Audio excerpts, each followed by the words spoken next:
Suplifters, I find it pretty fun that a lot of people say stuff like, oh, I'm meteoropathic, in the sense that when there is bad weather, they feel like they don't have any type of energy, they feel like they're tired and they just want to stay at home all day and do nothing.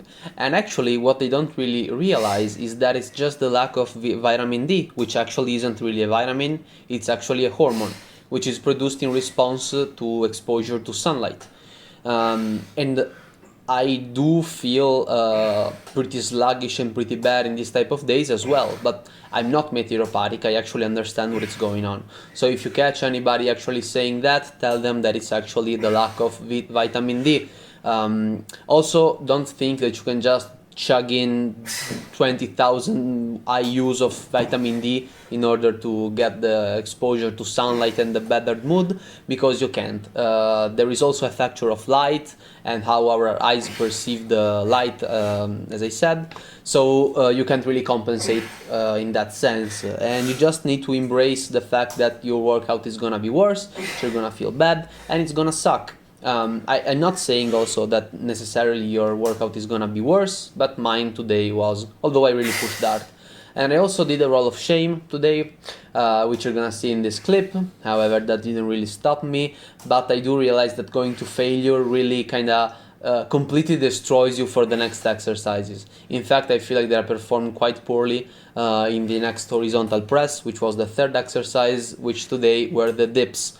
The overhead press went okay. I decided to do it paused since I knew that when I fail, usually the rest of the workout is gonna suck.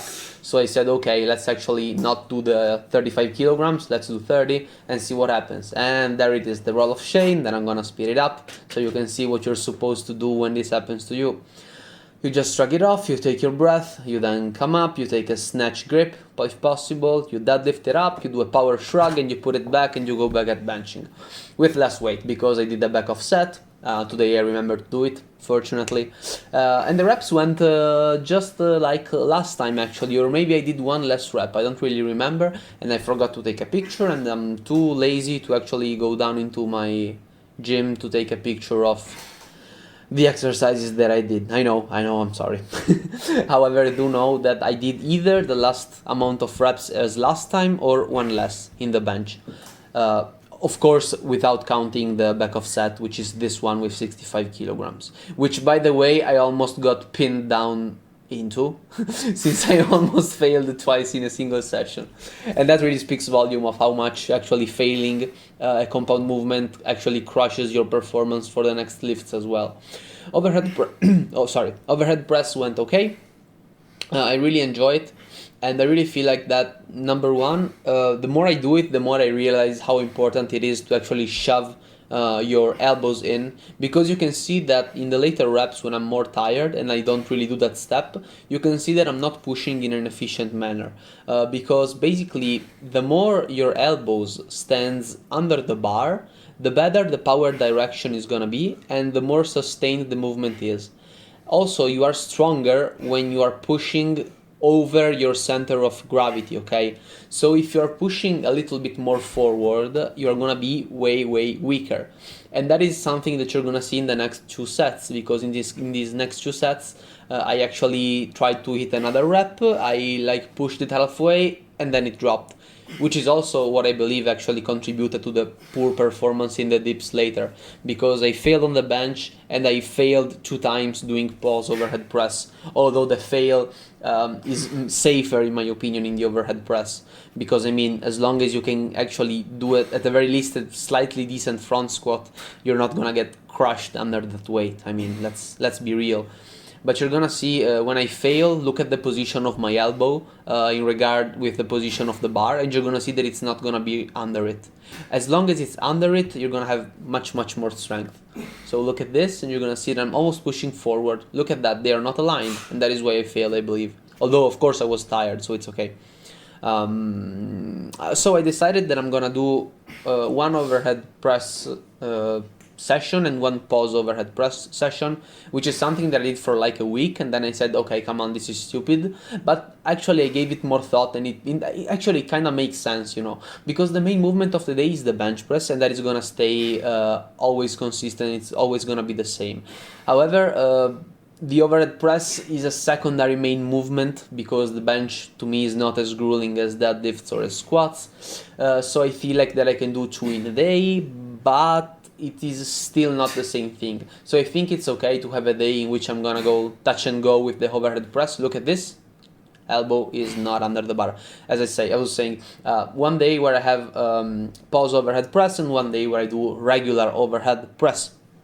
So that is gonna be the plan for the near future, and I'm really enjoying the back of sets after my regular bench session, because number one, you really do realize that you've gotten stronger, because I did basically 65 times 8, which is basically what I always aim to do at the beginning of my training block with a certain weight, in the sense that when I know that I need to jump to 70 and I am at 65, I need to hit at least something like 8887 or 8877. So to be able to replicate the first session max effort means that I have gotten absolutely stronger.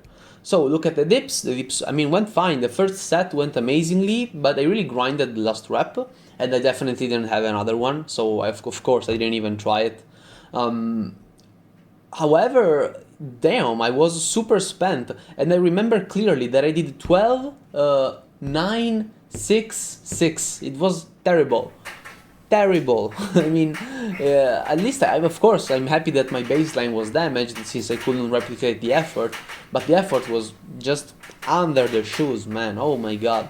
Also, I know that I've been kind of juggling around with different movements for the push session.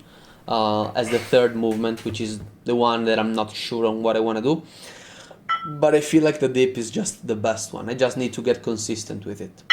Then I did my low raises.